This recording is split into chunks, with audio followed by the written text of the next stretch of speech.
సంక్రాంతికి వస్తున్నాం. ఎన్నో ఈవెంట్స్లలో ఈ సినిమా సక్సెస్ గురించి మాట్లాడుతూనే ఉన్నాం. ఈరోజు డిస్ట్రిబ్యూటర్స్ ఇలా మేము గ్రాటిట్యూడ్ మీట్ పెడతామని అడగడం ఫస్ట్ టైం ముందు ఆనందం వేసింది. సాధారణంగా డిస్ట్రిబ్యూటర్స్ వాళ్ళకు బ్రేక్ ఈవెన్ అవుతూనే ఈరోజు సూపర్ హిట్ అని చెప్పుకుంటున్న ఫిలిం ఇండస్ట్రీ. వాళ్ళు నష్టపోయినప్పుడు కూడా సినిమాలు సూపర్ హిట్ పోస్టర్స్ పడుతుంటాయి. ఏరియాల వారుగా అడిగితే సార్ మాకు ఇంత పోయింది అంత పోయిందని చెప్తారు. అంటే కల్చర్ మారిపోయింది. ఇందాక శిరీష్ చెప్పినట్టు ఎప్పుడో మేము తొలి ప్రేమ సినిమా చేసినప్పుడు దానికి 100 days ఫంక్షన్లు చేసినప్పుడు షీల్డ్స్ ఇచ్చి అప్పుడు మాట్లాడిచ్చేవారు.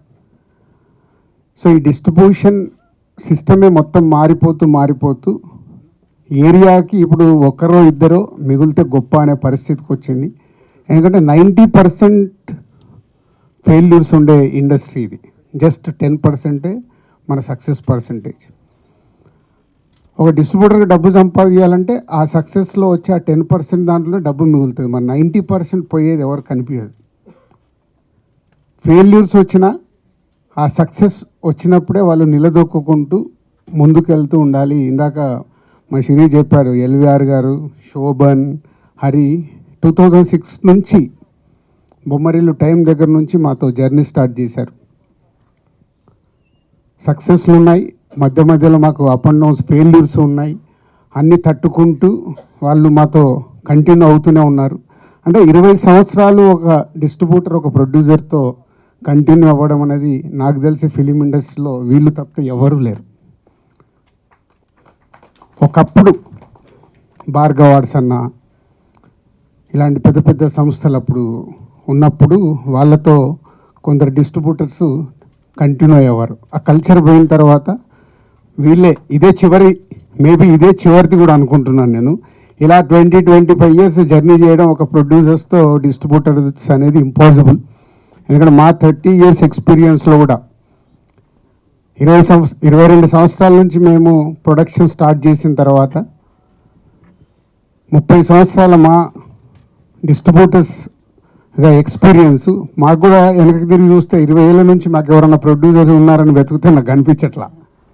సో అది థ్యాంక్ యూ ఎల్వీఆర్ గారు, హరి అండ్ శోభన్ గారు. అండ్ సంక్రాంతికి వస్తున్నాం.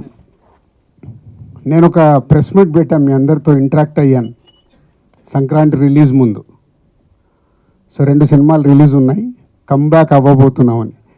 అవుతామో లేదని తడబడే లోపే అనిల్ ఎందుకు సార్ మీరు అంత కాన్ఫిడెన్స్గా మీరు స్టేట్మెంట్ ఇచ్చిన తర్వాత అవ్వకుండా ఎలా పోతుందని సంక్రాంతికి వస్తున్నాంతో ఒక సెన్సేషనల్ హిట్. ఇందాక హరి చెప్పాడు, అంటే ఒక 72 daysలో ఒక సినిమాని డైరెక్టర్గా అనిల్ డిజైన్ చేసి వెంకటేష్ గారు లాంటి ఒక సీనియర్ ఎక్స్పీరియన్స్ హీరోతో వాళ్ళు ప్లాన్ చేసి ఒక బాల్ని 6 కొడితే ఎలా ఉంటుందో ప్రూవ్ చేశారు. అంటే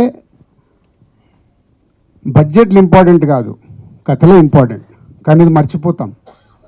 మేమన్నీ కూడా కథలతో మొదలుపెట్టిన సినిమాలే కొత్త దర్శకులతో తీసినప్పుడే మేము మా సంస్థలో ఎన్ని క్లాసిక్స్ వచ్చాయో ఎన్ని సక్సెస్లు వచ్చాయో అందరికీ తెలిసిందే. మేము కూడా అందరిలాగా కాంబినేషన్ సినిమాలకని అటు కొంచెం లాస్ట్ 4-5 years నుంచి తడబడుతూ ఉన్నాం.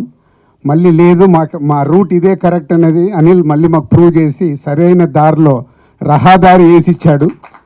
సో ఇదే 2025 సంక్రాంతికి వస్తున్నాం దగ్గర నుంచి మళ్ళీ ఎస్విసి నుంచి అద్భుతమైన సినిమాలు రావటానికి మాకు ఇది ఒక బిగ్ ఎనర్జీ. సో ఈ సక్సెస్ నాకు కూడా చాలా పాఠం నేర్పించింది. అంటే ఒక సినిమా దర్శకుడితో జర్నీ ఉన్నప్పుడు అవి రిజల్ట్స్ ఎలా వస్తాయి అనేది అనిల్తో 6 సినిమాలు చేస్తే ఆ రిజల్ట్స్ ప్రూవ్ చేస్తూనే ఉన్నాయి. మా ఇద్దరి మధ్యలో పెద్ద సంభాషణ ఉండదు. సరే నేను ఇలా అనుకుంటున్నాను స్టోరీ చెప్పేస్తాడు అనిల్. సరదాగా వచ్చి టీ తాగుతూ ఒక 1/2 hour 40 minutesలో స్టోరీ చెప్తాడు. అక్కడే జరుగుద్ది మా కాన్వర్సేషన్. మళ్ళీ దీనికోసం సిట్టింగ్స్ అని ఎప్పుడు ఉండదు. తర్వాత అంతా అయిపోయిన తర్వాత పిలుస్తాడు, సార్ ఎడిటింగ్ అయింది వచ్చి చూసుకోండి. అంత క్యాజువల్గా. అంటే ఎక్కడ అనిల్తో తీసిన 6 సినిమాల్లో నాకు గుర్తుండి ఎక్కడ ప్రొడ్యూసర్ నేను స్ట్రెస్ ఫీల్ అవ్వాల. ఒక కంఫర్ట్. అనిల్ కూడా అలాగే ఉంది. సొంత ఎప్పుడు నా సొంత ఫ్యామిలీ నా సొంత బ్యానర్ అని చెప్తా అంటే దానికే సినిమాకి ఏం కావాలో ఎలా కావాలన్నా నాకు ఇది కావాలి సార్ అని చెప్పి కంప్లీట్ చేస్తుంటాడు.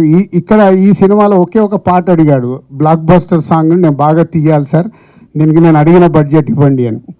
అలాగే దాని విజువలైజేషన్లో అద్భుతంగా తీసి ఈరోజు ఈ సినిమాకి అదొక రీజన్ ఇంత పెద్ద సక్సెస్కి. Thank you Anil, thank you very much. Already Shirish మొన్ననే చెప్పేశాడు, ఎక్కడో పడిపోబోతున్న మమ్మల్ని తీసుకొచ్చి నిలబెట్టి మళ్ళీ ఇంకొక 10 సంవత్సరాలు మళ్ళీ తిరుగు లేకుండా సినిమాలు తీస్తాం. ఈ రిజల్ట్స్ 100% వస్తాయి. ఒక సినిమా మీద కష్టపడి చేసినప్పుడు రిజల్ట్స్ వస్తాయని ఎప్పుడూ తెలుసు. అలాంటి స్పీడ్ బ్రేకర్లు మాకు వస్తూనే ఉన్నాయి. ఈసారి స్పీడ్ బ్రేకర్ కాదు, కోవిడ్ దగ్గర నుంచి గతుకు రోడ్లలో ట్రావెల్ చేస్తున్నాం, మళ్ళీ తార్ రోడ్ ఎక్కించావు. ఈ తార్ రోడ్ జర్నీ కంటిన్యూ అవుతుంది. And thank you Anil and Venkatesh garu, ఈరోజు ఇక్కడ లేరు.